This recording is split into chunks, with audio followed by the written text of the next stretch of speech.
Hello and welcome to the Apex Racing League Bathurst 2-hour special event. My name is Sam Fitzpatrick. Alongside me in the commentary booth for today's broadcast is Austin Knight with Marco Barbino on the cameras. And we're here at Bathurst, guess what? And it's for a 2-hour race.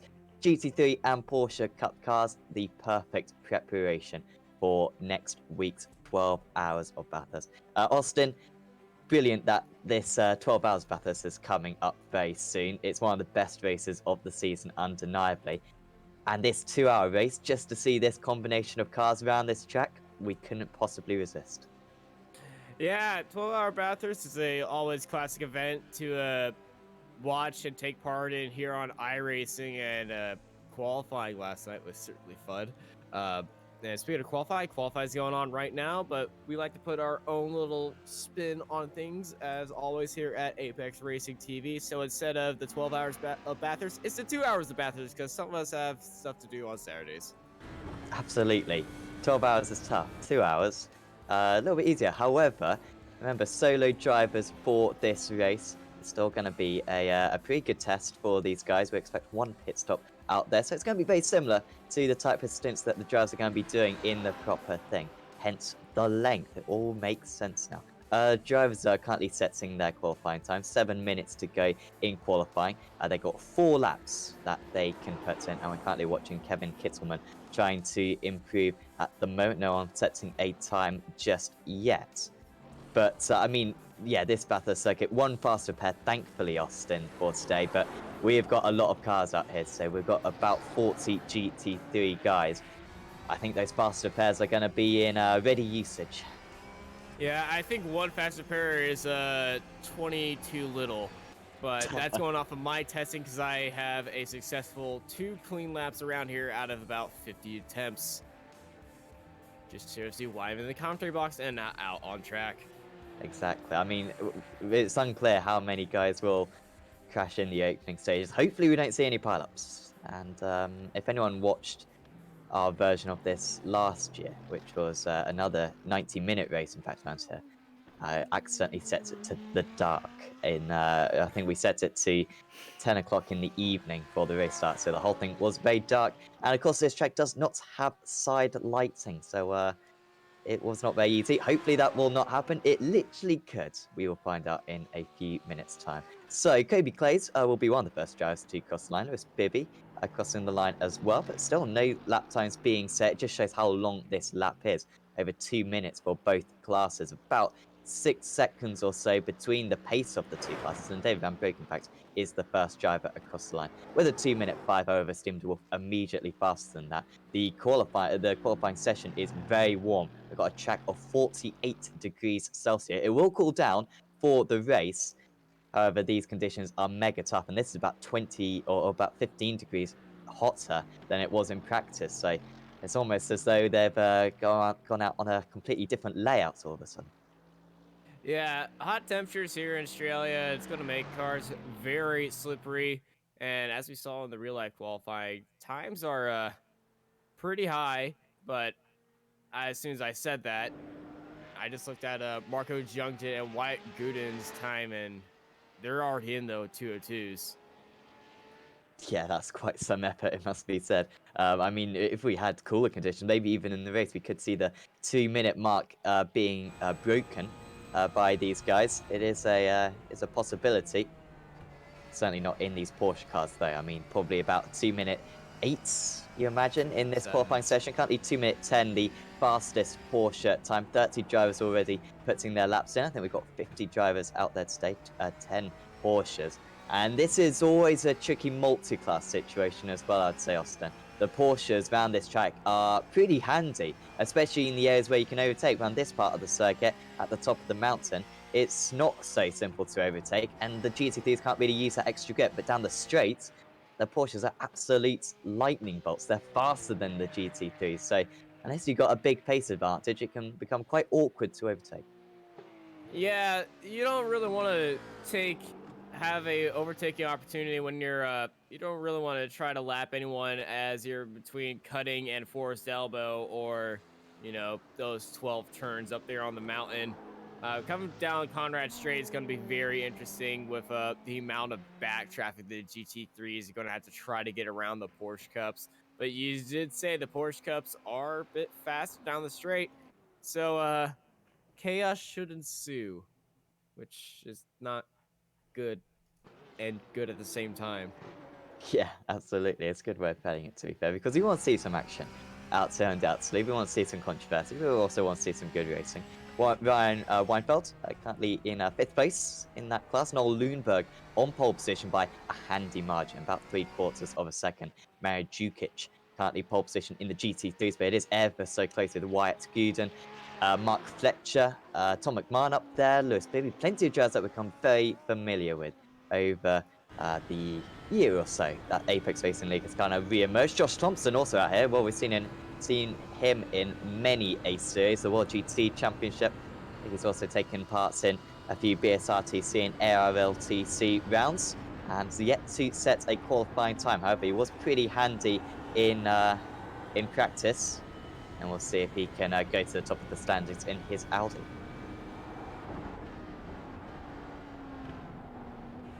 The Audi is looking very on top of it, and it was actually a late entry for him. He was originally in the Porsche Cup, if I stand right. I think he just signed up early on today, and as Josh sometimes does with these events, he's hit the wall, and wow, he's going to be starting from the back of the field. That means because he's yet to put in a time, and with only That's less than it. 2 minutes to That's go, it for him. yeah, he's not going to be able to improve. Well, that's a big disappointment, and he is going to be a big threat, starting right from the back of the GT3s, will be ahead of the Porsches. A little bit wide for Alex Nella coming out of the final corner. Has that cost him time? It has a little bit, because he was a 2-minute 9.4. You just wonder, if it weren't for that slight miss of the apex at the final corner, whether he could have challenged for pole position. But it's still front row starts for him as it stands. 43 drivers now setting time. Still many drivers yet to get in a clean lap. Like I said, it is very hard for someone on a hot track all by herself to actually do a clean lap around here, and it gives you so much respect for the guys that who actually can. But this hot track, very slippery, and when you're just pushing the limits on Bathurst, it's can end up pretty nasty. And I believe our co-commentator Marco can agree with you on that one. I don't know what we are talking about, guys. By the way, hello everyone. No, I have no memories of this racetrack, absolutely. None Really? Because whatsoever. I was watching last year's race, and there was a Barboneer in the field with a Marco in front of it. Did he win? No. He ended up in the wall, actually. Oh, really? Well, I imagine it wasn't as something as stupid as, getting distracted by his own apps. I mean, imagine that. What a Yeah, numpty that would take. Let yeah. me. All I just remember is he was coming down the Conrad Straight, and the next thing you know, he was in the wall. It's like he just turned in there because he was looking at something else on his screen. A big thanks to SimFX Racing MRP for subscribing just in time to Apex Racing TV to enjoy this show. And the guys will give you the starting grid right about now. Yes, and it's Mario Jukic on pole position by a couple of hundredths of a second ahead of Wyatt Gooden. Tom McMahon starts on the second row of the grid against his American GT rival, Mark Fletcher. Then it's Daniel Krasowski, Lewis Bibby, Harrison Bingham, Dan Carpenter, Alex Henk, and Kobe Clay signing out the top 10. Then it's David Van Broek, Adam Atherton, Bod Boland, Lloyd Barb, James Salt, Michael Finkboner, Stephen DeWolf, Chris Danes, Tiago Loureiro, Robbie Caranduff around at the top 20, and the rest of those GT2s will come through for you now. Many competitive drivers across, even at the back, of course, Josh Thompson starting in 36th position. In the Porsches, Noel Lundberg got pole position. On the front row of the grid alongside him is Alex Nella. Then it's Jeffrey Garzotto, Marcel Heyman, Peter Balassa, Ryan Weinfeld, Lewis Ward, Aaron Kurtz, Jeffrey Lewis, and Nick Dawes, those last couple didn't set qualifying times. Hopefully we'll see them in the race though. I know Lewis was a little bit late into the session, and Dawes did set a practice time, so hopefully we'll see those guys. 51 cars then, 41 GT3s, 10 Porsches, and we've got a Mustang at the front of the field. This is lining up great, and guess what? It's not dark. It's terrific. We've set the session up this time, so they will be able to see where they are driving. Yeah, it is definitely not dark. The sun is shining bright here in Bathurst. And ooh, let's get ready to rumble because I am ready and excited to go and set off these wonderful 2 hours we are about to have here at Mount Panorama. Yeah, and by the way, the track temperature has got even warmer. It's up to 49 degrees Celsius. It should decrease quite significantly as the race goes on, because it's currently 3 in the afternoon. So it could perhaps be down to maybe about 30 by the end of the race. Will be something for the drivers to think about. Remember, 1 pit stop expected for these drivers. Both classes should be able to go about 65 minutes on fuel. There's also incidents. If you get 30 incidents, you get a stop go penalty. It's unlikely that will come into play. Much more likely you'll end up in a wall. Hopefully we don't see any big collisions on this opening lap.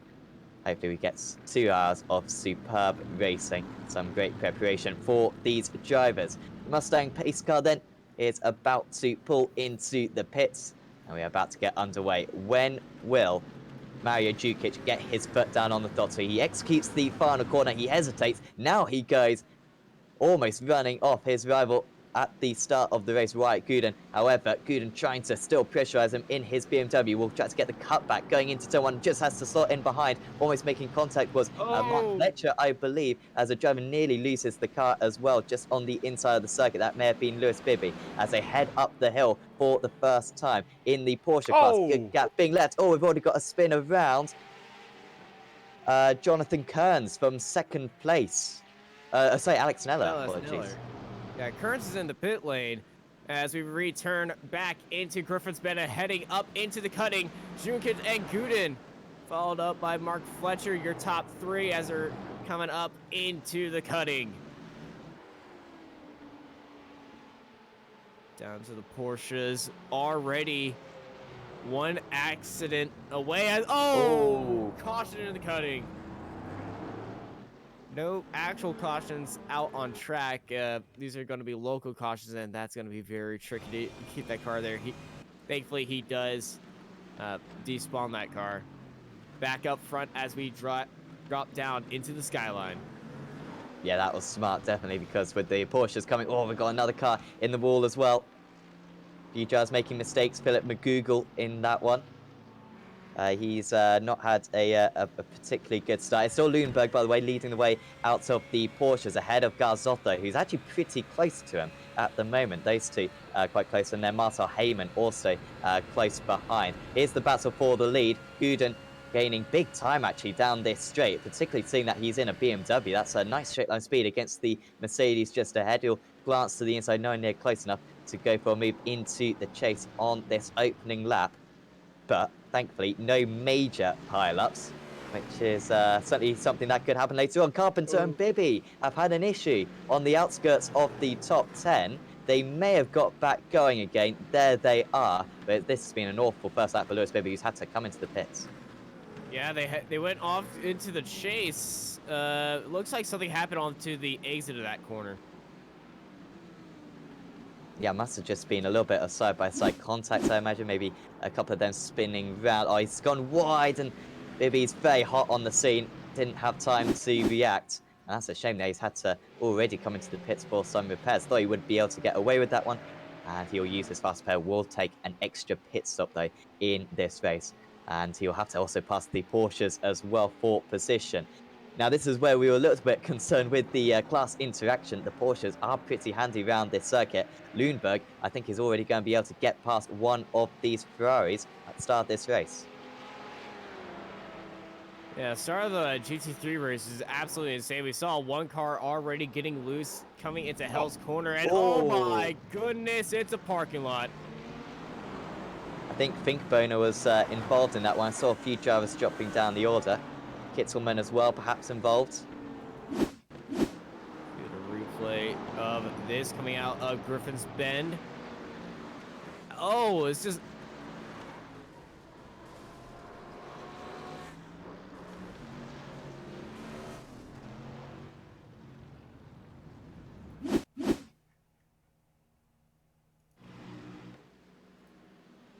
Just a one-car spin, and everyone else gets involved soon after. So that's a little bit of a mini pile-up. And a few drivers will have to take faster pairs after that one. Still, these front guys very close to one another. Jukic leading Guden. They're all staying within the slipstream of one another. Particularly Guden's looking very strong at the moment.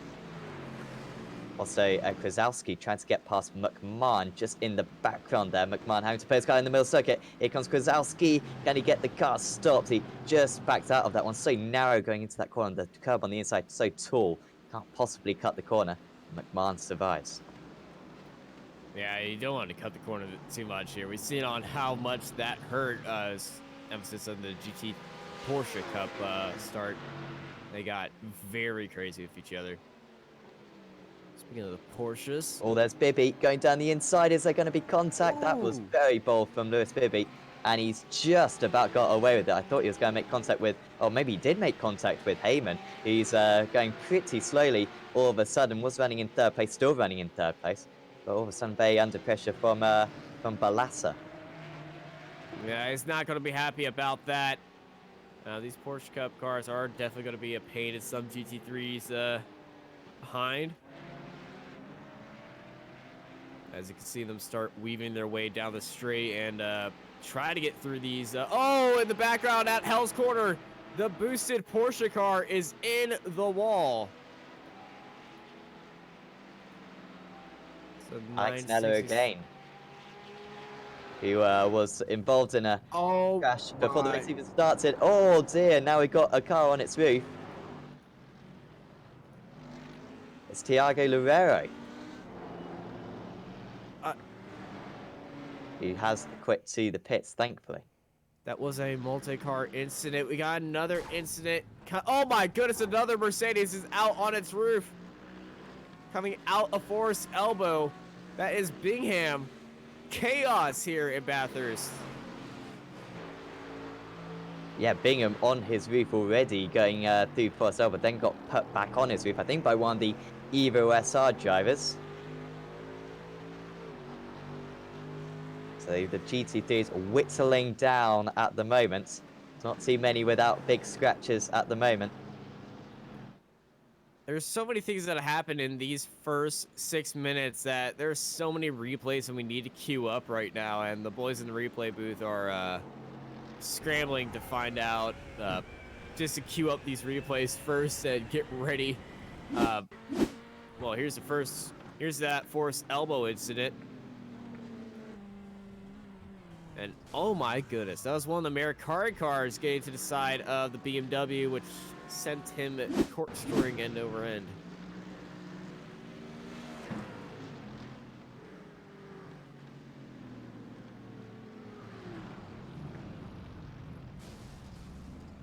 Oh, it was a spin, and then oh my goodness. And then here's the cutting incident. Your Evo SR driver tries to do that three-point turn. Unfortunately, parks into the middle of the track. Keeps trying to go out with the field seal coming in on him, and oh my goodness. Yeah, it's probably the wisest thing to do is just to escape to the pits in that situation, because the likelihood of being hit is so high. So it will cost you a minute, but at least you'll keep a relatively clean car. So, yeah, big shame that was Loureiro there, trying to get back going the correct way. Just for reference then, Noel Lundberg, who started on pole position for the Porsches, still the leader of the Porsches. He's up 14 places, which indicates that we've had 14 GT3 cars already pretty much out of the race and started off with 41. So, quite a few problems for these guys straight off the bat. Still at the front, it started to separate a little bit. Krasowski has actually got past McMahon now. So he's up into 4th place. However, all that battling has cost him time. And they're now 2.5 seconds behind this top 3 who are very patiently just waiting in line. Yeah, Gzowski, one of the biggest movers so far in the field, but the biggest mover, I would say, is, yes, Coleman, down in 21st, but he's already up 18 spots in the GT3 category. Yeah, Coleman didn't even set a qualifying time, and yet has just, kept it vacantly. I swear Coleman got involved in a collision earlier on, but well, even if Jess has been very good ever since. Lloyd Barb, issue for him, just running onto the grass, maybe skimming the wall. However, he's got away with that one, has lost a place in it though.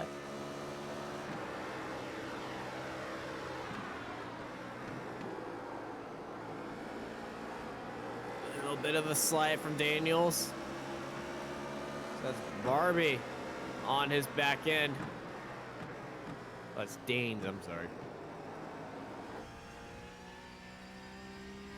Yeah, Barb almost managing to get alongside there, but just having to stay behind. Garzotho trying to catch up trying to catch up to Lundberg. 1.6 seconds now the gap. So Lundberg, who pulled away massively in the first couple of corners, then seemed to be caught and was being kept very honest, considering how fast he was in qualifying, not quite replicating that. However, since then he's managed to pull away from the Gold Racing Team driver. 1.6 seconds separate him. He's got the GTs already on the back of his rival, so these GT3 cars going to try to get around him as fast as they can and well, make it easier for Noel to run away. Not sure if Guden is deliberately staying behind, but I swear he's ever so close. It's tough to overtake in that corner though, because it's a bit like turn 2 at Brands Hatch. You can go for the inside and make it quite easy, but if the driver ahead of you defends, then all of a sudden you're going straight into the back of him and you can't do a whole lot about it. It's Mark Westwood taking a big old slide in McFinnick Park and hard into the wall. That was just behind 2nd place in the Porsches, I think. That was fortunately he didn't bounce back into the track. A little bit of an iRacing glitch there, seemingly getting into the wall. But at least he didn't bounce back. Clears those Daytona tire barriers being spread about the globe. Or may just parked it on top of a fence like a certain Lamborghini. Oh yeah. Wyatt Gooden chasing through Griffin's Bend on Mario Jukic, and we'll see if he's purposely keeping behind Mario right here. It's hard to actually tell if someone's purposely actually doing it here on Mount Panorama as they're in the mountain section of the track, but if they do get a good run and he just purposely stays behind, then he's definitely using that to his advantage. Incredible how close the drivers are able to get to the walls, and they'll be doing that for 12 hours. 2 hours is running a risk enough, absolutely leaving nothing on the table. Need the setup just to be perfect, but of course, as we were saying before, the track temperatures has decreased by 1 degree, down to 48. It's very chilly now. But struggling are these guys for a lot of grip out there. Guden seems to have really good straight line speed, as he kind of have to have at Bathurst. But yeah, he's about the same distance back as he usually is.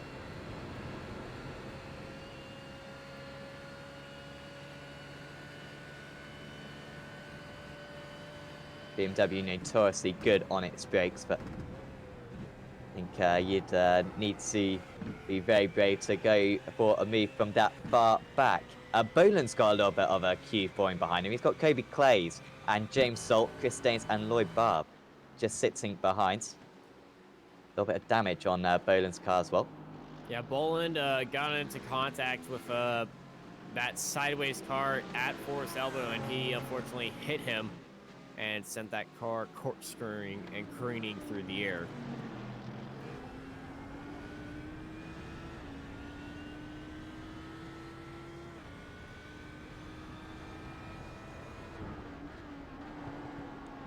Plays on that last lap was actually sorry. Wow. Let me talk for once. I have been silent till now. Just Of course, some of these drivers, of course, Boland, Clays, but also others, we'll see them in action in the Dynamics Sim Racers World Championship, which is coming back very, very soon. Hopefully, I think media day is 7 to 10 days away. Probably someone in the chat let us know that. But you know, the best thing I'm hoping for right now, I think that the group will calm down a bit. Of course, you are never 100% safe, and most importantly, I want the GT3s to go past the Porsches, because I think the Porsche Cup cars can give us a fantastic battle. But so far, the drivers behind Noel Lunenburg have been too busy, you know, pulling away out of the way of the GT3 cars that are passing them for position after having issues in the very beginning of the race. So hopefully we get a proper battle in both classes. It looks like we're going to get it in GT3 for many positions. Let's hope it's the same in the Porsche Cup class. Oh. Oh, outside of Hell's Corner, Mike Donlan is facing the wrong way. Oh, there's a Porsche Cup on his inside. Got up onto the curb. Had to get back onto the track. The Porsche Cup was right there. That was Jeffrey Lewis. Yeah, Lewis running in 6th place, I believe, in that class. Oh, as Danes, has he lost out? Yes, No, he has. hasn't. Well, he He's was dropped down attacking 2 spots. Clays. Yes, you're absolutely right. Yeah, Clays gets past then. Yeah, that was James Salt, who got a great jump coming down through the chase, and Clays was unfortunately got dropped right there. And now he's got Danes and Barb right on his tail. So yeah, disappointing lap for Kobe Clays that time round. No longer the man right behind Podbone, so he's actually been able to pull away. Good lap time that for Bolander. Mid 2 minute 5, fastest lap of the race, just set by Mark Fletcher in 3rd place, over half a second faster than the 2 leaders. 15 minutes into this race, and a whole lot of chaos have happened. Just going through the cars that have been into the pits, that would be, or are completely out of this race. That would be 1, 2, 3, 4, 5, 6, 7, 8, 9, 10, 11, 12, 13, 14, 15, 16. Yeah, 16 cars in the pits, and we might need to add one more as Daniel Sivisavsbu is in the And pits. it's a connection issues. Is it connection? I think. Yeah, he's been dropping a couple of times already. Coming back in and out. This time it seems to be a bigger problem for him. Let's check on our Porsche Cup leader, by the way. Leaders who haven't changed since the start of the race, basically. Guden and Lunenburg have, well, of course, Guden has jumped Dukic at the start, has stayed there since. Class positions gained by our Porsche Cup leader Neil, therefore he has been there since the start of the race, and as you can see, still having to deal with these cars, of course, with these GT3 cars trying to make their way past him. Yeah, he's got Alf on his tail.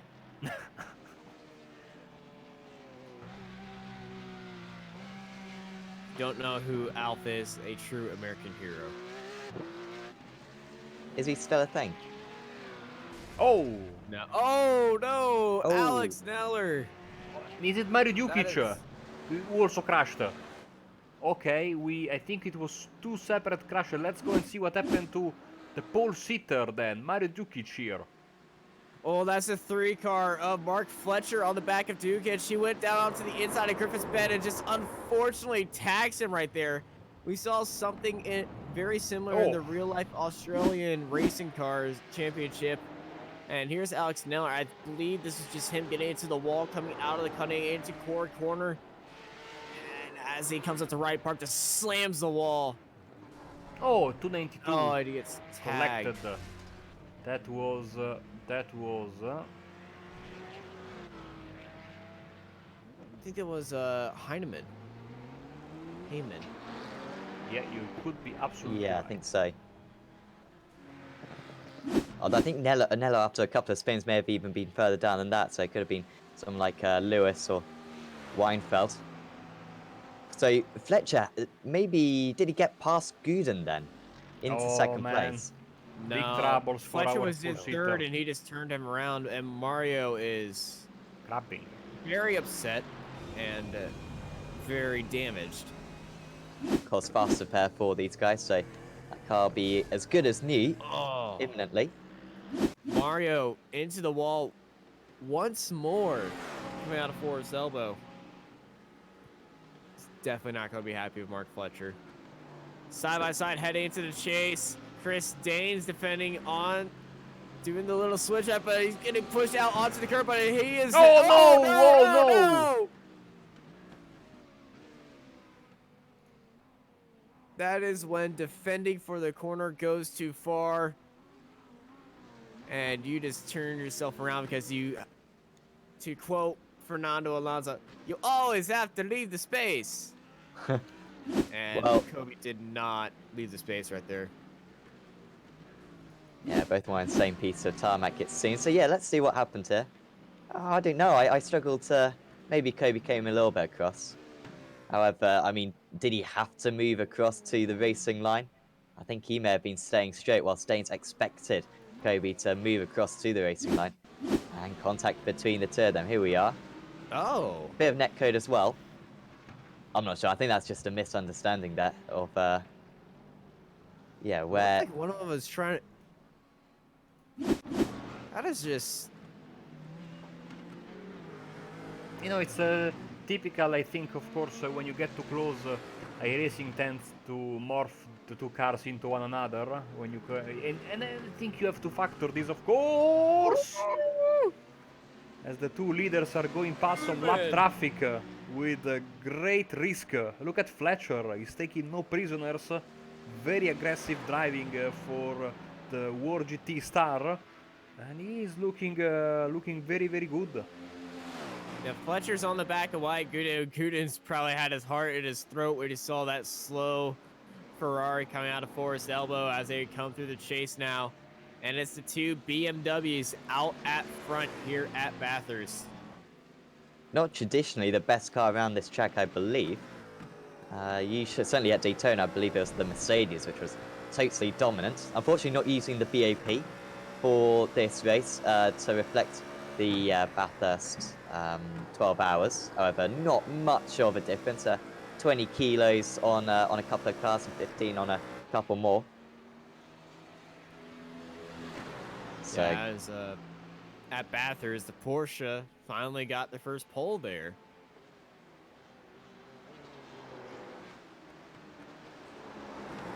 If you didn't know that.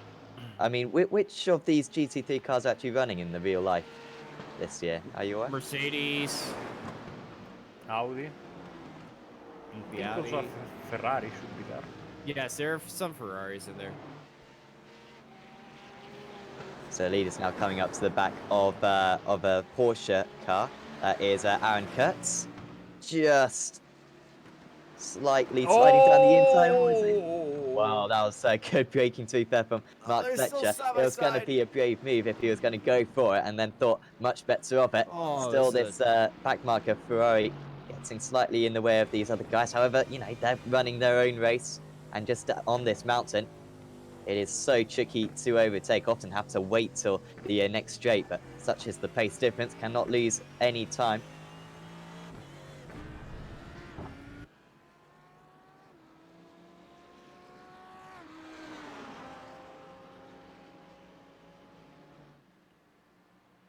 Sorry guys, I'm looking at a stranded car. There it is. Oh! Found it.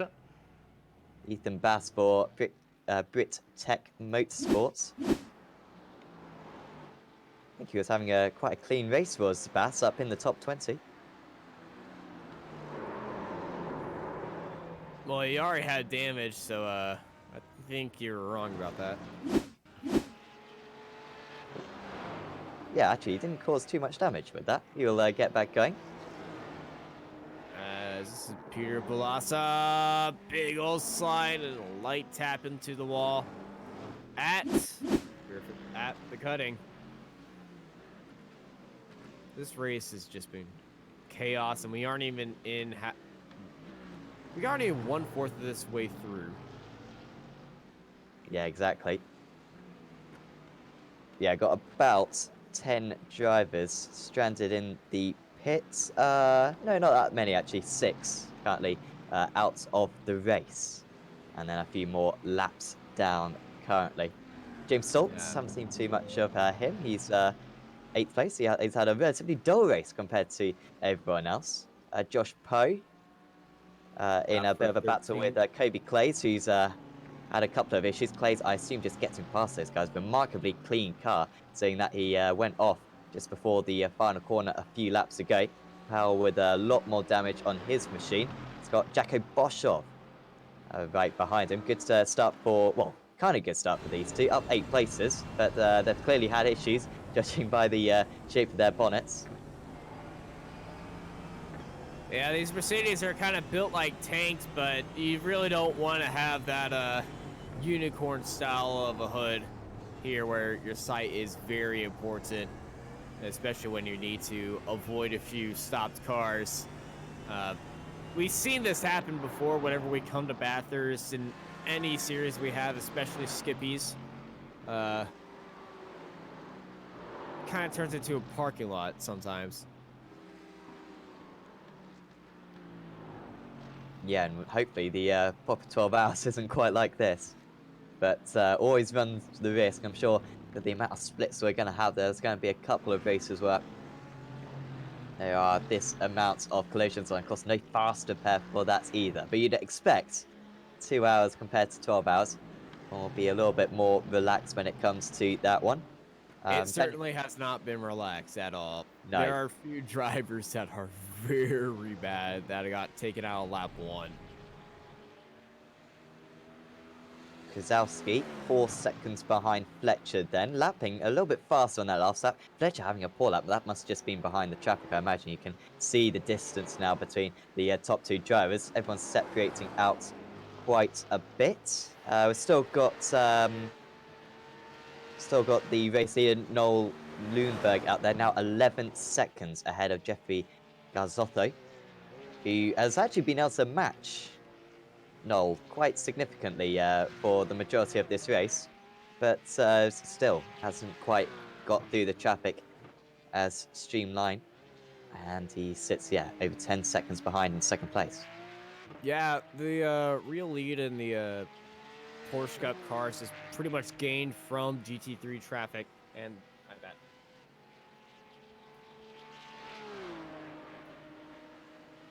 Always turn off your phone when you do casting before your scheduled alarm. You know, it sounded like there was some tire squealing, you know? At first, I was looking for a crash. Sadly, we had a crash, even though it was unrelated to your telephone. And the classic Bathurst crash gets the Oh! best of Fraser Smith. And thankfully, that car doesn't flip over, because then you go into the Shadow Realm, and that is never good. Yeah, you don't want to visit the Shadow Realm. I visited there plenty of times. This is a scary place. And we're about to go 3 wide. Don't go 3 wide through the chase.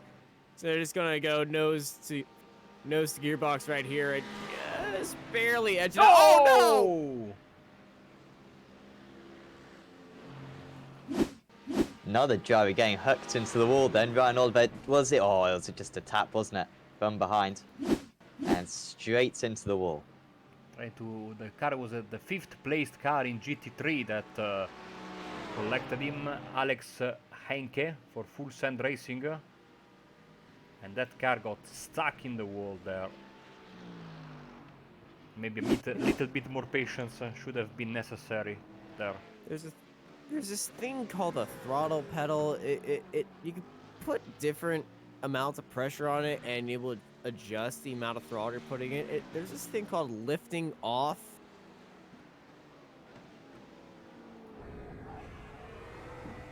Drive oval. You will learn something.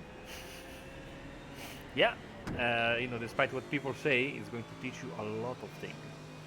Especially how to feather the throttle and be respectful of your tire. Daniel had a Civi Savo, sorry, has disconnected, by the way. Not received through, but so a bit unclear whether that was connection issues, but I imagine you're probably right, Mark Cope, when it came to that one, some kind of issue for him.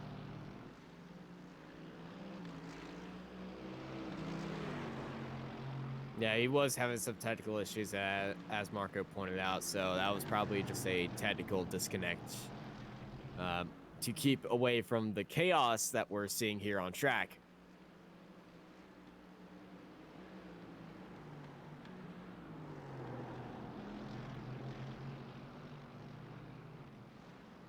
Ethan Bass being caught by Mario Djukic at the moment. Djukic, of course, former race leader, had to come into the pits and making some recoveries. He's now got past Ethan Bass. Half a second ahead now. Next up for him, he's actually got a little bit of a gap to Stephen DeWolf, who has also had to come to the pits. Djukic had a strangely long pit stop, 42 seconds. I assume he changed tyres and maybe took some fuel Yeah, as well, but that still was a full strange that that stop would for take him. that long. I think he went in there and then forgot to change tires and fuel and just checked them off as fast as he could. On board, Tom McMahon in the battle for third place between Keselowski and himself. We got a Porsche coming out of the track. Watch out, boys. It may get dicey.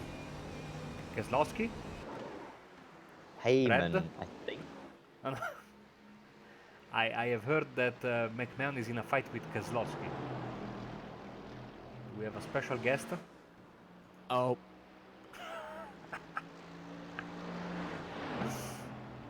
I saw Ski. Started with a K. It's Brad Keselowski. It's not Brad. It's Daniel Keselowski. I'm just going to call him Daniel because I can't say that last name. I've been going for Krasowski. That's what I was going for, and I decided Keselowski. So it's 8:30 a.m. I'm usually not awake at this time. We fully understand you, man. After your heroic appearance in Daytona last week with no sleep, this should be a cakewalk, no? Despite the early wake-up call. I did have sleep. This is true. Perfect. No ice bath, though.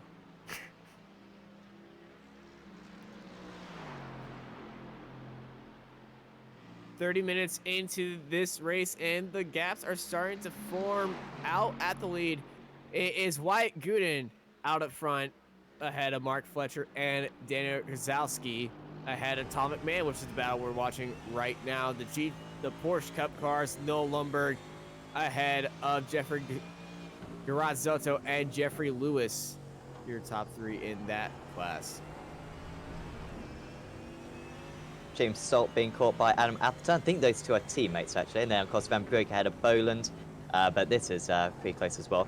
Remember, Kozlowski managed to get past McMahon pretty much at the start of the race. About lap 3, I think he got past. But since then, failed to really pull away. And these guys currently 8 seconds off the lead. So if they can be good through the traffic, they could certainly come into play for a top 2 finish later on. Gooden still pulling away from Fletcher, by the way. Fastest lap of the race that last time round as Lloyd Barb comes into the pits. Unusual strategy for him. Like I said earlier on, driver should be able to get to about 64 minutes. However, quite a bit of damage on that car. Often the BMW can lose its kind of wheel arches quite easily without necessarily a whole lot of contact. But maybe he feels the need to take a faster pair right now. Probably definitely going to be a faster pair. I'm going to head onto a more survival strategy as we look at the 5th place of Ryan Winfelt as he's taken on to the inside from the Audi. And that's the Audi of, yes, Coleman, who is 21 places up from where he qualified in a brand spanking clean Audi. KB Clay's losing out to Lewis Bibby, who's been quite quiet. His progress, of course, having to make a a pit stop at the start. You think where he would have been, probably fighting with the race leaders if it weren't for all of that. However, getting some practice in terms of overtaking some slower drivers. Next Yeah, up it could is be. Brian Borst, who's up 14 places, one of the largest gainers out of the top 20.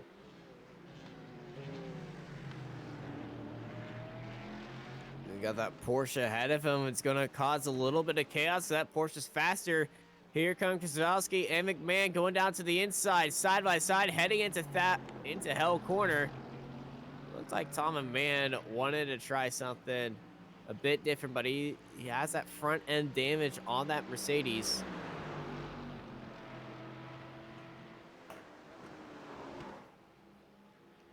Every time I hear a car going around Griffith's Bend, and I just hear those tires, and I'm like, I don't want to look what's about to come up. Well, that's just my experience in these open hosted test sessions recently. There's always a car turned around there. Are you doing the 12 hours? I was practicing for it, but after 50 laps and not making a clean lap, I've decided it's best if I don't. Was that in GT3 or Porsche? That would be GT3. Right, okay. I mean, the Porsche's no easier, to be honest. The Porsche doesn't have brakes, which can make the Bathurst circuit that much more difficult. When you had Also- TCR, that would be a little bit easier around here. Also, being 4 seconds off the pace didn't help. I mean, that's not bad. This place, I mean, has probably the most alien drivers. Alex Henk, who was running in 5th place, wasn't he? He was doing really well, was Alex Henk. However, he's put it in a wall, turned in too early, and hits the inside wall, hits the outside wall, and escapes very quickly, thankfully. That's your 5th place driver, completely by himself, 12 seconds behind the next car, 8 seconds ahead of the driver behind. And he's made that mistake. Promotes everyone else up a position. Lewis Bibby now up to 11th place. And he's now got Brian Borst. Still hasn't caught up to him, but he's now only 4 tenths behind. You can see how much more confidence. That's the main thing around this circuit Bibby has. And they might even catch up to this. Oh, did he hit the wall on the It inside looked there? like he tagged the wall. Well, that can easily do in your steering. It looks like it hasn't affected him that much in that Mercedes, which is a car running in the real life. I believe they got 3rd place so far in qualifying last night. They were making a lot of comments about the Mercedes steering wheel and how it looks like a children's toy compared to the other beefier steering wheels out there, the GT3s. And BB's got a lot of pace. Getting onto the back of Force. Almost tag him up onto the exit of the chase. As they headed to Murray's corner side. Oh, no, not going side by side, but front nose to gearbox. On the Definitely grass. a little bit on the grass. Baby's just all over the gearbox of Brian Vorse. Vorse looking down to the inside. Here comes Bibby trying to sell a dummy, but Vorse ain't buying that. He only buys the finest American cookies. And Kobe Clays, after his mistake, through the cutting, which allowed Bibby to get ahead of him, is looking on the charge. Maybe try to go with a 2-for-1 and hope that these two ahead of him take each other out as they're going side by side through Griffith's Bend. Bibby looked down to the inside once more, braking very early. Not that confident through here, and here comes Clays. Yeah, that's such a fast corner there, the right-hander, and just not a big enough braking area for Bibby to make an overtake. And then this is where Bibby's so much better because he's willing to get the car that much closer to the walls. Oh, wow. Took a little bit of the inside curb, and that unsettled the car. And now he's also running a little bit wide, potentially. It's an absolute roller coaster around this place. Absolutely no circuit like it. Maybe the Nürburgring, somewhat similar, but you don't quite have the sudden elevation change, and the wall's quite as tight to the wall, quite as tight to the track as here. Nürburgring has nothing on how crazy this track is. Speaking of crazy, the fight at the front has came back, and there's a big slide from Force, and Bibby stayed around the outside at Force elbow, and Force almost pushing Clays off the track. Give him room, man. He needs tarmac. This is very aggressive defending. They've finally separate, and Oh, oh no. oh no! Oh, Oh. ow! Yeah, what? Huh? How did they How? not crash? I mean, he just cut the line there. Did Voss? That was very much. Well, you can either back off, mate, or you can crash, and it's up to you. Already made the mistake, of course, That was and some then left probably about 0.9 of a car's width on the inside. That is some Senna tactics right there. He was staying his line and forcing him to lift off. He kind of felt bad, gave him the space, but coming into this corner, oh my goodness. That was millimeters. A little bit of lag as well. Potentially would have caused the contact. But Clay's, well, sure he'll want to have a bit of vengeance here. But as you were saying before, Austin, Gooden and Fletcher very close to one another once again. Fletcher took out, I think, about 2 seconds in the last Yeah, it 2 was 2 laps. seconds. And I don't know if Goodman had a issue behind it, any Porsche Cup cars trying to get around them, or just had a small mistake. There's no damage on that BMW besides him just tagging that curb right there. could have been Wait, no, Lundberg potentially. front That left. Look at his front left. It does seem to have a bit of damage. you can usually get away with just a few scrapes. Might want to get an onboards with Gooden just to see if that steering is out of line at all. I mean, judging by the damage on the front of the car, it doesn't look like there'd be enough. Yeah, it seems to be okay. It may just be affecting his front line speed because Yeah. Fletcher's cranked in some fast laps. Last lap for Gooden, 2:04.5. Last lap for Fletcher, 2:03.9. So pretty much the same time as Fletcher's looking around the outside, just playing games with Gooden.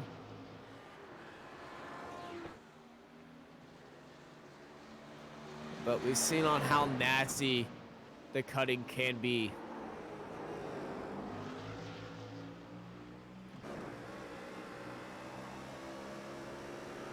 Of course, Fletcher made contact with the former race leader earlier on in this race. He will not want to do it again, and that was going into turn 2. So, expect him to go for a move elsewhere. However, you know, does he feel like he has the pace to pull away from his rival, or would it be better just to stay behind and save some fuel, go a lap further in this opening stint? Track temperature, by the way, down to 45 degrees now. So it's hot. It's 43 minutes past 3 in the afternoon. And if we keep on going like this, yeah, we could certainly be down to about 35 degrees Celsius by the end of this race. 49 degrees Celsius it was at the start. So the tyres in the second stint should last quite a bit longer than these tyres in the first stint, which may encourage drivers to come in a couple of laps earlier than their fuel would suggest. Yeah, dropping temperature. You see Mark Fletcher just giving his wheel a big old wiggle right there. Maybe he thinks he has some damage? Or that was force feedback being force feedback. Still, Kozlowski keeping McMahon behind. There's absolutely no change there. They are actually, I was about to say they were catching up to these two.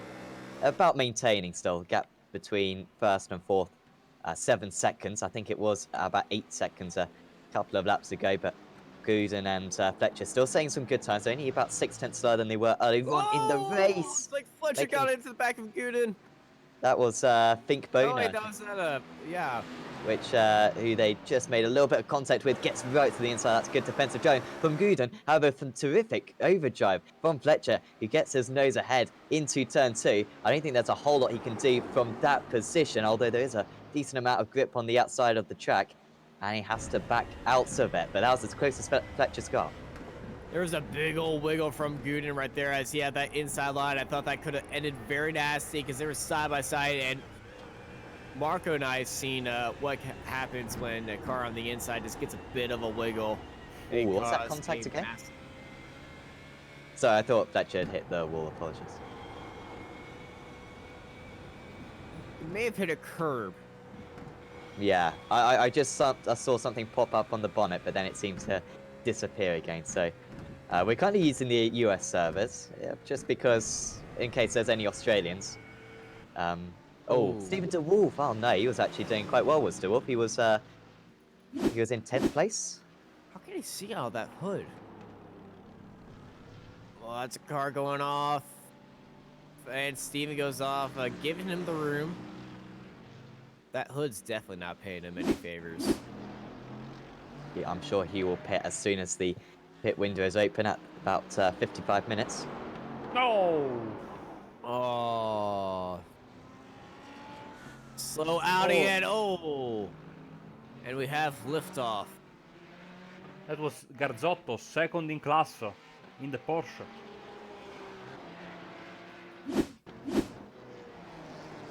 That was the second in class. Oh my goodness. Let's right on board with him. This is horrid news for Jeffrey and He's the still- Gold Racing team. Unable to get out of the way. A lot of damage to that Porsche Cup car. And Look at the he's losing steering. time and a half to Jeffrey Lewis in second place. Steering's fine, but he's doesn't have the he's, front end speed. He's having to keep it slightly to the right. Not by much, but that car is... he needs to go and get a fast repair as soon as possible. Yeah, he might be able to eke it out for another 10 minutes. Wow, Hasn't got he's a meatball, seemingly. Still in second place, but as you say, he's going to be under pressure from the other Porsches quite soon. Although, actually looking at Jeffrey Lewis as the next car, and he's about a third of a lap behind. There he is. Admittedly, it's a very fast third of the lap, but still a while to catch up, about half a minute distance between those two. Message from David Van Borick. Quote, I know, that was the worst place to let someone pass. Yep.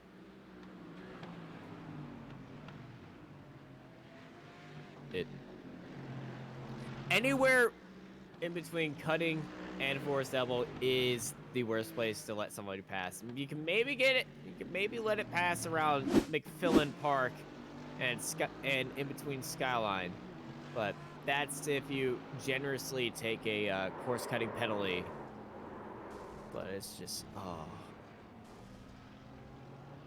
very unfortunate for David. Yeah, it just shows the uniqueness of this event, of the 12 hours. There's really nothing like it. Maybe, like I said, Nürburgring, similar with the overtaking, how difficult it is to overtake. But, you know, you got a good third of the lap where it is ever so difficult, and you can be seconds a lap faster and still be unable to overtake. So really need to get a lot of racecraft practice, and of course need to have a lot of faith in your other drivers in order to have a successful race around this place. Top four staying about the same, still 7 seconds between first and fourth. If you're going by hard tracks to overtake, I would put Sochi Autodrome on there. Zero What? overtakes famously a few years ago. Why are we even? Well, I always tell the story that when I went to watch F1 in Imola, there Of was course, only yeah.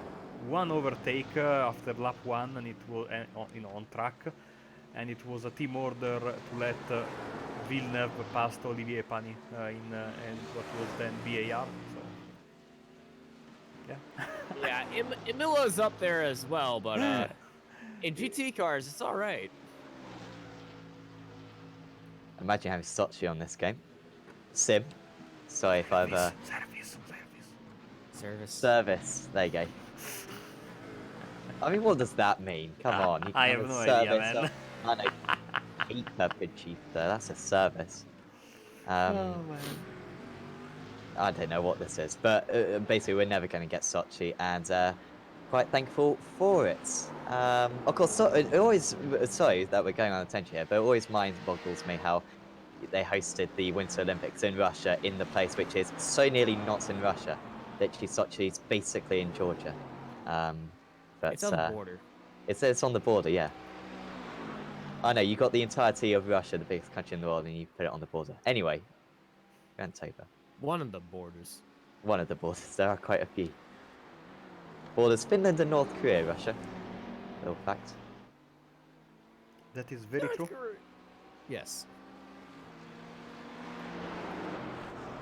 Good Oh, old we say hello Sporkle. to Bobby Childs, MX5 racing legend, now TCR driver. Very, Oh, that's very in the early for wall. him. Engel. It's very early for him as well, Austin. So Him and I are in the same boat. Mark Fletcher putting in the fastest lap last lap. And he's still on the back of Wyatt Gooden. 6/10 faster, in fact, of Wyatt. Now they're getting back into some traffic. They've had a few good laps, actually.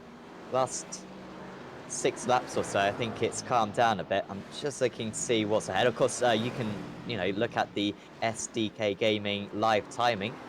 You can open it up on a web page, and you can see all the intervals between the drivers, and you can see kind of what is coming up for the Oh, we drivers got in a terms car of stopped. traffic.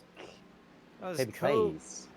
Kobe Clays, well, not stopped. I believe he just went off track in Murray's corner. Yes, he Oh, did. hit A the wall, big look hit at the the wall. wall. Back live with White Gooden Ah! in that lap car. And that lap car staying on the line. Gooden losing a lot of chunk of time through forced elbow. And here comes Fletcher. Fletcher on the bumper of Gooden as they're coming into chase. Is Fletcher going to try to chase Gooden down through the chase? Doesn't want to go alongside for the first part because Yeah, he's just staying just behind results in contact. But yeah, it doesn't go for it in the second part. Now that's a very good run. Missing the apex was Gooden, but Fletcher a little bit of a toe down into the final corner. Not usually an overtaking spot such as the narrowness. Fletcher's going for a pit stop strategy. He just wants to be behind Gooden and force Gooden into a mistake. This is a strategy move by Fletcher. Yeah, Fletcher seems has so. the pace to get around Gooden. I'm not If sure he if he's wanted- necessarily got the pace because overtaking so far has been really tricky. But Well, I think you are right. I think he's happy to stay behind. he just set the fastest lap last lap, and every time on the straight, he's getting out of the way and forcing his nose in there like he is right now, but in every braking zone, he's letting Gooden back in front of him. So, this is Fletcher just saying, I know I'm faster than you. You better try something to get me from your back end, or this could end nasty, or he's just doing that to have a little fun. I'm very happy that Bobby Childs is with us in the chat because this means that we didn't cause any permanent hearing loss to him and the rest of the IndyCar spectators during last night's beautiful race, which is good news. I was a bit concerned. Yeah, Marco and I turned into a bit of a choir at one point. As ooh, McDowell is going very slow. And he's not the only one. I think Chris Danes also was involved in something, but I can't find him. So let's see. I think Chris Danes went wide in the final corner, so these two... Oh, got into the grass in the braking zone. Didn't hit the wall. Kept it out of the wall. And let's go over to Phil McDowell as he's coming up into Skyline, Ooh. right and high on the curb. Lucky. And good. Lucky to keep it out of the wall. Back up front. It's Mark Fletcher having to deal with a lap car right behind Gooden. Once again in the chase. By the way, vast gap between 4th and 5th. Got 38 seconds between Tom McMahon and Bod Boland. Considering that the top 4 are separated by 7 seconds, and then we've got 38 seconds gradually back to Boland. We haven't seen too much of. There he is. Bit of damage. Who hasn't? He's 5 seconds ahead of James Salt, so actually been able to drop Salt quite a bit, but on that lap, Salt was nearly 1 second faster. Adam Atherton and Salt have been pretty much glued to one another. They are teammates, so expect them to work together. And then Lewis Bibby, who's continued to move up the order. He's up into 8th. That last lap, he was only slower than the top 4 drivers. The only man really in the entire field in the 2-minute 5s. The race leaders are in the 2-minute 4s, and then everyone else is in the 6s and the 7s and even the 8s as well. So I think Bibby could get 5th place out of this. Yes, he absolutely can. Somebody asked me early on in my iRacing career, hey, how do I gain SR at Bathurst? And I'm like, well, there's only a few places where you can actually gain SR knowingly. But at Bathurst, the entire strategy of, start from the pits and just cruise behind everybody else. doesn't apply here because if you start from the pits, you can find yourself in a parking lot and then getting lapped and end up in a wall or sending the entire field into a wall. So here you actually want to be out front because you're going to avoid all the incidents, and the top 4 have definitely done that of this GT3 field. Yeah, absolutely right. And I mean, to be fair, I'd rather be at the back than the middle. I think that's probably the slightly say. I think, of course, a massive thing, and I appreciate that some drivers can't avoid the incidents in front of them, but you got to look at the yellow flags. You got to constantly be looking out for yellow flags around this place, because if there is, you got to be getting on the brakes very quick. Just play the percentages, just in case there's probably a 1 in 10 chance that you'll have to take evasive action. But when that does happen, then it'll be worth it. And for the cars that are spun out, info warning. Look at your relative. Yes. You sounded like you sounded like I'm slightly triggered by that. Like yes, I am. No, you sounded like Mr. Maxon for a second. I thought we had a boot invasion. I was a bit surprised, you know. Our voices sometimes get confused for each other. Earlier on, before the broadcast, Sam thought I was the same age as Tyler because we have pretty much the same tone voice. No, I'm 10 years older than Tyler. So I just let's have see a very high voice. Let's see the situation here as drivers are starting. I'm 39. Not true. Drivers are starting to. As we see, Brian Vorse is disappearing from our screens. I think connection issues. Phil McDougall is in the pits, of course. So the Porsche Cup cars, unfortunately, very far away. All the cars, of course, there is a massive gap between P1 and P2. 48 seconds, and then Garzotto's got a big gap over Jeffrey Lewis. Then we have, I think the next one is Ryan Winfield. He is a bit far away from Lewis as well. Then Aaron Kurtage is in the pits with big damage. Alex Neller is out. So is Marcel Lehmann, and so is Peter Balassa. And Lewis Ward is out as well. I'm sorry, but you were saying Gazzotto had a big gap to Lewis. That gap was about a minute separating these two. Last time I checked. Of course, he is lapping considerably slower, 3 seconds a lap slower because of the big damage he has. But still, it's a comfortable margin, I think, to bring to the pits, get that fast repair, go out, and hopefully not crash again, even though that was not his fault. And so yeah, that's a bit of a shame, of course. That's the way this race goes, more often than not, especially when you have these many GT3s and these little... not little, 10 is a good field for a tough car to drive, like the Porsche Cup car, but unfortunately, the way the race evolves around here with many drivers having to go to the pits, do repairs and go back on track, it causes drivers to be separated. As we have, yeah, and we have. Oh no! Yeah, something bad there. There we go. Finkelbonner in the wall, coming down Conrad Straight. Let's get a replay. Oh dear! And hard incident. Lewis Bibby involved. That is not Lewis Bibby. No, it was Lewis Bibby. Yeah. With one of the BMWs there, and then the BMW was involved. That was Christophe Adriano, I'm sorry, from France. And then, unfortunately came across track and collected one of the Ferrari runners of Michael Finkelbonner, and just unfortunately collected and nowhere to go.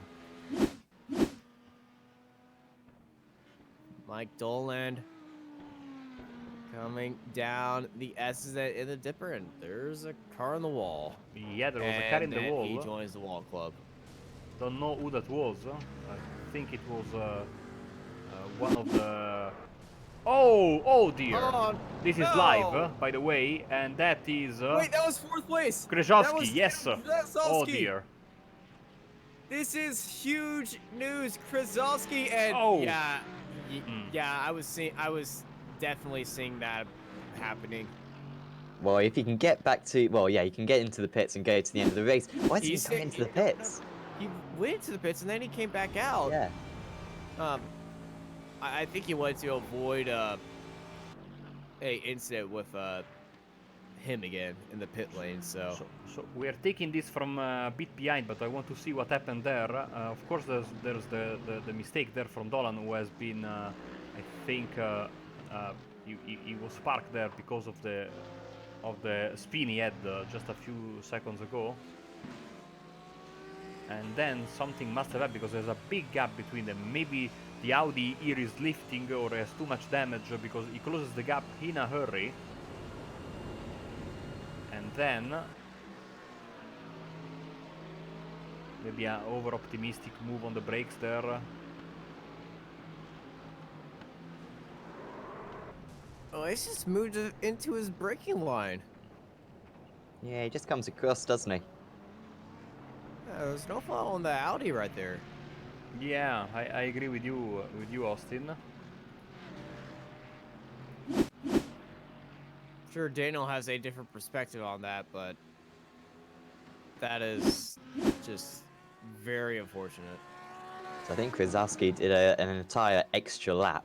Yes, and then he has did. finally come into the pits. Kobe Clay. Big old drift at Forest Elbow. And F3! No! F3, guys, come on! That was Harrison Bingham, I think, one of the guys involved. Maybe the other one was Josh Apau. It was. Jacob Boschoff also coming to the crime scene, but it already had been developed in a better way as Gooden now 2 seconds in front of Mark Fletcher and setting the fastest lap of the race the last time around, 2:03.35. Still have to go in the pits, of course. The pit counter, you will see it on the left side of your screen in a second. And you can see basically most of the top 10 still with 0 stops. And those that have won is because they came in for a faster pair earlier in the race. Yeah, Guden's still got really good tyre life then. Track has fallen now down to 43 degrees Celsius, so a bit more grip than at the start, but that is still very impressive how he's being able to set these low 2-minute 3 times. Whilst most other drivers have decreased their pace a bit. So Krzyzewski, apologies, didn't come into the pits, I guess. He just carried on his way.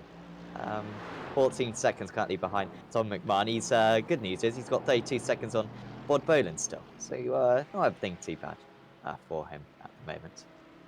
There is Boland.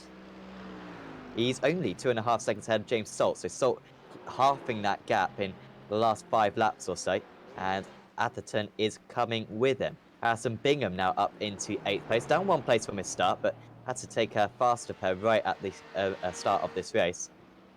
So he's done well since then. And then Kobe Clays in 9th, and Mario Djukic, former race leader, up into 10th. He's about 3/4 of a minute behind these guys. He's nearly a whole lap down as Djukic. Yeah, Dukic definitely not happy after his incident, but he's been carried on through this race. And this is Engel heading into the pit lane. A off-track excursion to the pit lane, but he's in the pit lane. I wonder if Engel will take a faster pair and be Bjorn again. Sam, I wanted to ask you if I am if I'm a session admin, if you remember to put me as a session admin, Yep. so I can show the good folks the off-track situation, which I don't think it's right. How many off-tracks does Wyatt Gooden have, according to you? 4. Okay, so no, it's wrong. Okay. Well, So aren't what you is the using, situation then? Well, actually, Lewis Bibby got 30. It doesn't really matter too much for Bibby. Basically, if you get 30, you drive through penalty, and every 10 after that, you get another drive through. Bibby got 30. He's out of the race, so that's the least of his worries. Other drivers who are quite close, Kobe Clays is on 20. Stephen DeWolf is on 20. Steve Brown is on 25. And also Alex Nella's on 20. He's out of the race, so it's Nella. So a few drivers getting to that range. I didn't think it would be a factor. But I think we are going to see some stop-go penalties for drivers for getting a few incidents. We might have a fight in the Porsche Cup because Jeffrey Garzotto, sitting now in P4, has come in for his stop and he is actually about to hunt. In front of him there's the 270, that's a lapped car. That's some 276 of Aaron Kurtz. 276, sorry, I can't read anymore. But the next one, Ryan Winfeld, that is a battle for position, hopefully, as we have some GT3s, Atherton Salt Clays in the pits in the top 10. I want to see an on-track fight between these guys because this is such a good class. Again, being penalized by the amount of mistakes by the GT3 cars that spread out the... Leader, Gooden's in the pits. Fletcher's in the pits. The leaders are in the pits right now. And very scary pit lane entry for Fletcher. May have got a penalty for that. Keep an eye on him. Pit stop time should be about 1 minute 3 seconds. 1 minute 2 is the fastest we've seen so far for full service. There's a few other drivers coming out of the pits. Those are the guys who were running in about 5th place. So that's Atherton and Saltz. I think they've both got past Clays. No, Clays was already behind them, so. You can follow the pit stops. You see Gooden and Fletcher on the left side of the bottom of your screen. You can see them, the red pit letters mean they are in their pit stop having service. The timer will change to the actual time they spent in the pit stop the moment they leave. Then you will have the cone-to-cone measure of time next to their name. So far they are still pitting, still receiving service. They should be coming out of the pits in about 5, 4, 3, 2, 1, and now. Nah, still got another 10 seconds or so. Well, the prediction match didn't work this time. It worked. It worked It on was Sunday. so good on Sunday. Yeah. It was just predicting fuel on Sunday at the end of the race, which is just Ooh, absolute. still And ahead. both of them drop out at the same time. Fletcher, though, having the better pit lane run. And now he's in the almost an entire traffic. Second. And Crucially, coming out of Gooden, traffic. Gooden is in And front. Fletcher beat it with the left flash. But there are 3 cars. One of them is Steven the Wolf. I can see in between them. And this is going to be interesting. So they took tires, Sam. Were you expecting them to take tires despite? Oh this yeah, speed? absolutely. Because of the temperature, I would imagine. Yeah, I mean, to be fair, in World GT we used to see 2-hour races, and it was marginal whether or not to take tyres or not. But I think, yeah, with these temperatures out here today, and just with the track as well, that's got a very demanding Here circuit. comes Fletcher. If you want that extra grip. Fletcher's trying to get around these guys as much as he can. We need to ride on board with him. Sorry, Sam. He's losing a truckload of time. Also, a truckload is the amount of Vegemite I put on my sandwich, on my Vegemite sandwich. Whoa, Fletcher almost into the back of the Ferrari. No way through here, and he's losing crucial seconds right now. McMahon stayed out again. This is an incredible length of stint this. Kozlowski into the pits. I have no clue why Kozlowski didn't come into the pits earlier on, because he's had damage for about 5 laps now and just decided not to fix it. But clearly wanting to go as far as possible on the fuel. That Ferrari's so quick down the straights. Heard a few comments from drivers earlier on about how quick the Ferrari is, how much of an advantage it's got, and the streaming past the Wolf. Vettel will try to go through as well, gotta be very careful. Now can he go to the inside? No, he didn't have the confidence, and Oh my goodness. Fletcher must be fuming right now behind that wheel. And now the Ferrari is letting him by. Nowhere for that Ferrari to go, but Fletcher finally back ahead of these 2 cars to chase down Gooden as they're battling for 2nd place, but net 1st place. That is one messed up Porsche ahead of Gooden. And of course, Poland also in. they were fighting Engel and the Wolf. That's why, you know, you are not you don't easily give away your position, I think.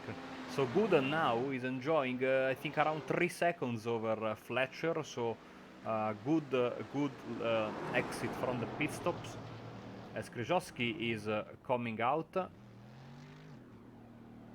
So we'll say that would be good for Guden. Be careful of the white line there, Daniel. Still ahead of Boland. Comes to be. That was a standard pit stop for Kozlowski. Used comes his fast McMahon. spare, of course. On the lead. British GT champion, of course.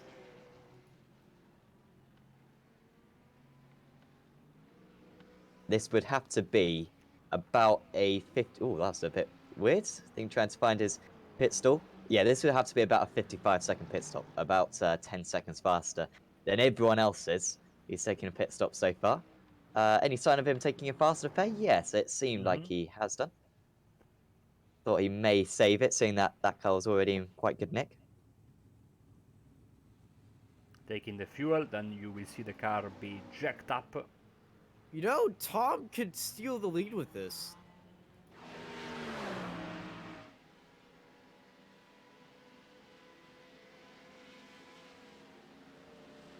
Tom and May could definitely steal the lead. It'd have to be an insanely quick pit stop. He'd have to Marco. not take tyres to... no, he's taking tyres. As he just said that, he took tires, so he cannot steal the lead anymore. I mean, I am surprised, to be fair, Marco. Like you said earlier on. I mean, Travis could have taken not taken tyres, and if, as we were saying, McMahon would be in the lead right now. If he didn't, would be a good roll of the dice as the leaders stream past. Looks like this is going to be a standard pit stop for McMahon. Should be about 1 minute 3 or 4, 1 minute 1. So he's made up a few seconds, and he is probably within 10 seconds of the race leaders. But he will need a favour from them, I think, to challenge for this lead. Also got fresher tyres now. Yes, he does. And a lot And of good traffic. news for him on his out lap. He's not going to be entering out in traffic like these two, so it's going to be pretty clean sailing for him. He will have a few lap cars to deal with, but they're pretty much separated because the leaders have streamed through them. And Mark Fletcher still... Wait, does Mark Fletcher have more damage on his car? He does. I'm not seeing anything personally. Are you seeing that on the front? It looks like the front left of the car, but that may just be my graphical settings playing a trick on me. I mean, my graphics settings probably won't even show that. So I may well be blind to this. I know David's watching the stream. We'll just right on board with him and see. No, okay, Fletcher has a clean car. I believe I saw a car with damage and I saw Fletcher's name and then I mean, to be fair, it could have well been some lag contact and maybe appeared for a moment and then disappeared magically as it does on iRacing. Easing Fletcher, past there is yeah, Fletcher. Fletcher's car. Oh, he does It's have a got little bit damage. of a It's scrape got on the damage. front right. Yeah. I know I'm not crazy. I swear. Even in any case, that early morning vodka never works, man. Trust me. I don't drink. I just inject caffeine into the veins. You're wrong in the born in the wrong country. Then you should have been born in Italy. Please, Marco, let me live with you. I'll learn Italian. Anyway, Porsche leaders. Thought we'd get off that topic. Still leading the way is Noel Lundberg. Ryan Weinfeld in second place, but yet to make his proper pit stop. Did make one earlier on, but just for a fast spare. Seems like Jeffrey Garzotto then didn't take tyres. A 32.6 second pit stop for him. He only made one pit stop, so I think that was purely for fuel. And yeah, so someone has mixed it up a little bit. I'm not seeing any GT3s going for that same tactic. Although, do the Porsches take tyres and fuel at the same time? I think they do. Yeah, okay. I don't know why then his pit stop was so much shorter than the other Porsches. Another thing to consider, Sam, that the Porsche's got a new tire model, so that might be, as we have a problem